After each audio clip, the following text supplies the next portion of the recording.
विठू माऊली तू माऊली जगाची, माऊलीत मूर्ती विठ्ठलाची। आषाढ महिना सुरू झालेला आहे आणि विठू माऊलीचं नाव घेत वारकरी अगदी पायी चालत पंढरपूरला रवाना झालेले आहेत।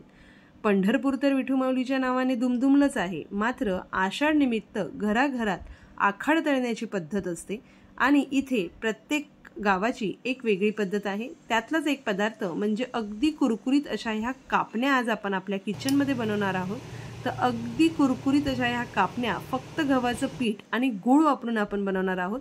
चला तर मग आपण सुद्धा आज आपल्या किचनमध्ये विठू माऊलीच्या नावानेच आखाड तळूया। तर ह्या कापण्या बनवण्यासाठी सगळ्यात आधी आपल्याला एका भांड्यामध्ये 1 कप एवढा बारीक चिरून घेतलेला गूळ घ्यायचा आहे। गूळ किसून घ्या किंवा चिरून घ्या, मात्र बारीक करून घ्या म्हणजे हा लवकर विरघळेल। तर व्यवस्थित असा बारीक चिरून घेतलेला 1 कप गूळ आपण घेतलेला आहे। यासोबतच आपण पाऊण कप एवढं पाणी या गुळात घालणार आहोत, जेणेकरून हा गूळ जो आहे तो अगदी व्यवस्थित असा वितळेल आणि आपण जे पीठ घेणार आहोत त्याच्यासाठी पुरेसे असं ह्याचं गूळ पाण्याचं मिश्रण तयार होईल। तर आता गूळ व्यवस्थित असा पाण्यात वितळण्यासाठी आपण खाली गॅस चालू करूया, मात्र पाणी आपल्याला उकळवून घ्यायचं नाहीये, तर हलकसं कोमट आपण करणार आहोत, जेणेकरून गूळ लवकरात लवकर ह्या पाण्यामध्ये विरघळेल। तर आता गॅस चालू केल्यानंतर व्यवस्थित असं चमच्याने ढवळत आपण हा सगळा गूळ यामध्ये वितळवून घेऊया। एकदा का गूळ वितळला की खाली गॅस बंद करू शकता आणि त्यानंतर हे गुळाचं मिश्रण जे आहे ते व्यवस्थित असं कोमट करून मगच आपण वापरणार आहोत। तर हे पहा, आता गूळ इथे पूर्णपणे विरघळलेला आहे। 1 कप गुळासाठी आपण इथे पाऊण कप एवढं पाणी वापरलेलं आहे। हे ह्याचं एक्झॅक्ट मेजरमेंट आहे। आता हे पाणी थंड होतंय तोपर्यंत आपण आपल्या पिठाची तयारी करूया। तर त्यासाठी इथे आपण घेणार आहोत गव्हाचं पीठ। तर साधारण 2.5 कप एवढं गव्हाचं पीठ मी इथे वापरते। तर ह्या कपने मोजूनच मी तुम्हाला सगळं मेजरमेंट दाखवते। तर आता 2.5 कप गव्हाचं पीठ वापरल्यानंतर यातच आपण अर्धा कप एवढं बेसन घालणार आहोत। पीठ भरताना फार जास्त दाबून असं पीठ भरलेलं नाहीये। तर त्यानंतर आता ह्यामध्ये चवीसाठी आपण अर्धा टीस्पून एवढं मीठ घालणार आहोत। त्याचप्रमाणे यातच आपण घालूया 1 टीस्पून एवढी सुंठ पावडर आणि 1 टेबलस्पून एवढी ही कच्ची बडीशेप मी मिक्सरमध्ये वाटून घेतली होती त्याची पूड आहे। त्याचप्रमाणे अर्धा टीस्पून एवढी वेलची पावडर मी यामध्ये घालते आणि आता हे मिश्रण आपण व्यवस्थित असं मिक्स करून घेऊया व ह्यामध्ये आपल्याला तेलाचं कडकडीत असं मोहन घालायचं आहे। तर त्यासाठी एका साईडला मी तेल तापायला ठेवलेलं आहे। 2.5 कप गव्हाचं पीठ, अर्धा कप बेसन, यासाठी 3 टेबलस्पून एवढं आपण इथे गोडे तेल घेतलेलं आहे। आता हे व्यवस्थित असं गरम झालं की त्यानंतरच आपण या पिठात ते घालणार आहोत। तोपर्यंत हे सगळे पदार्थ मी पिठामध्ये व्यवस्थित असे मिक्स करून घेते आणि आपलं तेल अगदी व्यवस्थित असं गरम झालेलं आहे। आता आपण हे या पिठात घालूया। तेल फार जास्त गरम आहे, त्यामुळे लगेच हाताने मिक्स न करता आपण आधी चमच्यानेच ह्याला व्यवस्थित मिक्स करून घेऊया व अगदी 2 ते 3 मिनिटांनंतर व्यवस्थित मिक्स झालं की आपण हाताने हे छानपैकी पिठाला तेल चोळून घ्यायचं आहे। तर छान असं हे कडकडीत जे तेल आपण यामध्ये ओतलं होतं हे अगदी व्यवस्थित असं पिठाला चोळून घेतल्यानंतर आपण हातानेच ह्याचा एक गोळा मुठीमध्ये बांधून पाहायचा आहे। अगदी व्यवस्थित असा गोळा तयार झाला म्हणजे आपलं जे तेलाचं मोहन आहे ते अगदी अचूक या पिठामध्ये पडलेलं आहे। तर हे पहा, आता हे पीठ अगदी व्यवस्थित असं या तेलासोबत मिक्स करून झालेलं आहे व आपण आता एका मुठीमध्ये हे पीठ घट्ट पकडून पाहूया। हे पहा, अगदी छान असा ह्याचा हा गोळा तयार होत आहे, म्हणजेच तेलाचं मोहन अगदी व्यवस्थित असं पडलेलं आहे। आता आपल्याला ह्यामध्ये गुळाचं पाणी ओतून छान अशी ह्याची कणिक मळून घ्यायची आहे। पण त्यापूर्वी गुळाचं पाणी जे आपण कोमट करण्यासाठी ठेवलं होतं ते कितपत कोमट झालेलं आहे हे चेक करायचं आहे। फार जास्त गरम किंवा फार जास्त थंड पाणी आपल्याला ह्यात वापरायचं नाहीये। तर व्यवस्थित असं कोमट हे गुळाचं पाणी झालं पाहिजे, त्यानंतरच आपण त्याने ही कणिक मळून घ्यायची आहे। तर हे पहा, गुळाचं पाणीसुद्धा अगदी व्यवस्थित असं कोमट झालेलं आहे। तर आता मी हे कणिक मळून घेते। तर आता थोडं थोडं करत आपल्याला ही कणिक या गुळाच्या पाण्याने अगदी व्यवस्थित आणि घट्टसर अशी मळून घ्यायची आहे। पुरीच्या पिठासाठी आपण जितकी घट्ट कणिक मळतो तेवढीच घट्ट आपल्याला ही कणिक मळून घ्यायची आहे। इथे 2.5 वाटी गव्हाचं पीठ, अर्धा वाटी बेसन व त्यासोबतच 1 वाटी गूळ आणि पाऊण वाटी पाणी कणकीचं जे मिश्रण आपण बनवलेलं आहे हे ह्याचं अगदी अचूक प्रमाण आहे. ते पहा, अगदी घट्ट अशी माझी ही कणिक इथे मळून झालेली आहे आणि आपण सगळं गुळाचं पाणी इथे वापरलेलं आहे. जर तुम्हाला थोडीशी आणखीन सैलसर ही कणिक करायची असेल तर अगदी 1 ते 2 टेबलस्पून कोमट पाणी करून तुम्ही ह्यामध्ये ते वापरू शकता. माझ्यासाठी हे एवढं पुरेसं झालेलं आहे. तर आता हे आपण 10 मिनटं रेस्टसाठी ठेवायचं आहे.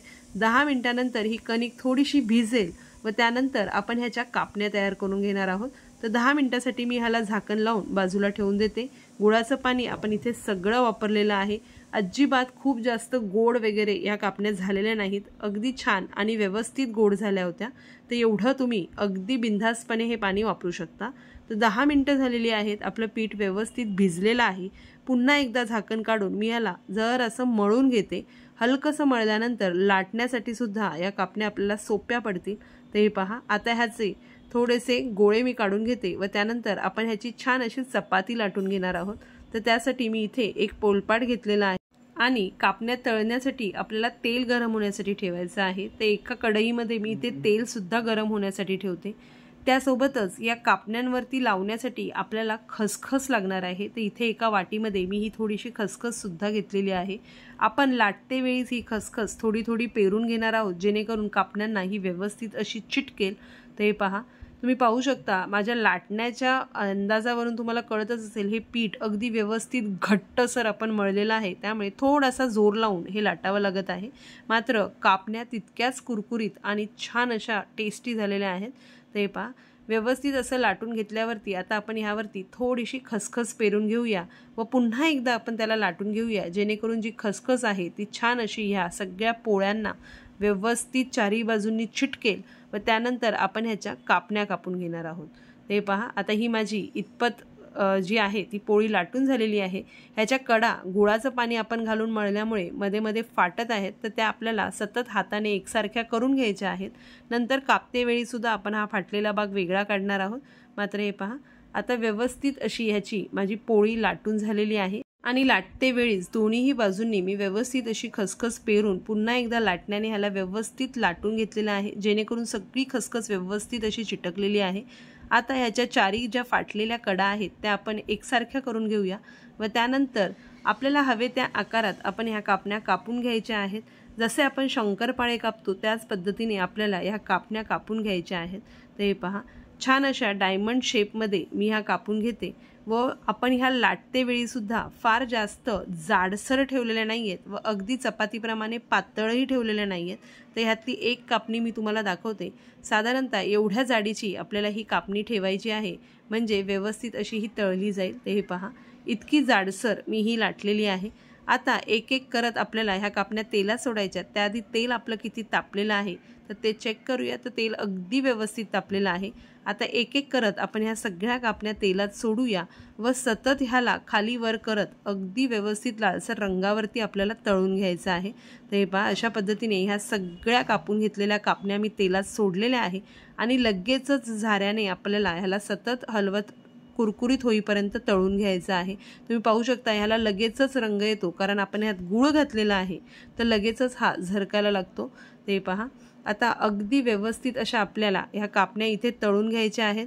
तोपर्यंत इथे दुसऱ्या साईडला मी आणखीन काही कापण्या तयार करून घेते. तर अशा पद्धतीने अगदी लालसर गुलाबी रंगावरती आपल्या ह्या कापण्या इथे तळून झालेल्या आहेत. ह्यानंतर सुद्धा अजून थोडा याचा रंग गडद होतो.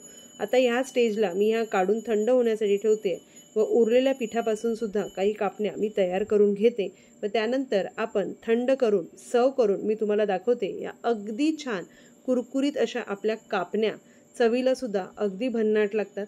चला तर मग ह्या मी बनवते आणि थंड करून मग तुम्हाला दाखवते.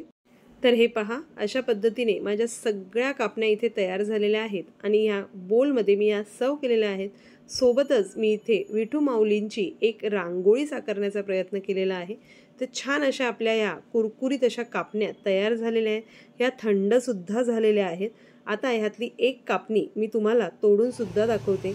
अगदी छान आणि कुरकुरीत अशी ही कापणी झालेली आहे. तर हे पहा, तुम्ही पाहू शकता, आवाजावरूनच तुम्हाला अंदाज येत असेल की हे किती कुरकुरीत झाली आहे. एक खाऊनही पाहूया आपण. तर अशा ह्या अगदी कुरकुरीत आणि चविष्ट अशा फक्त गव्हाचं पीठ आणि गूळ वापरून बनवलेल्या आखाड तळणीचा पदार्थ म्हणजेच कापण्या तुम्ही सुद्धा ट्राय करून पहा आणि तुमच्याकडे आषाढानिमित्त कोणता पदार्थ तळला जातो हे मला कमेंटमधून नक्की कळवा. चला तर मग पुन्हा एकदा विठू माऊलींचं नाव घेऊन अशाच काही नवीन नवीन रेसिपी आपण घेऊन येऊया. तोपर्यंत तुम्ही ह्या कापण्या नक्की ट्राय करून पहा आणि जर तुम्हाला हा व्हिडिओ आवडला असेल तर या व्हिडिओला लाईक आणि शेअर करायला विसरू नका.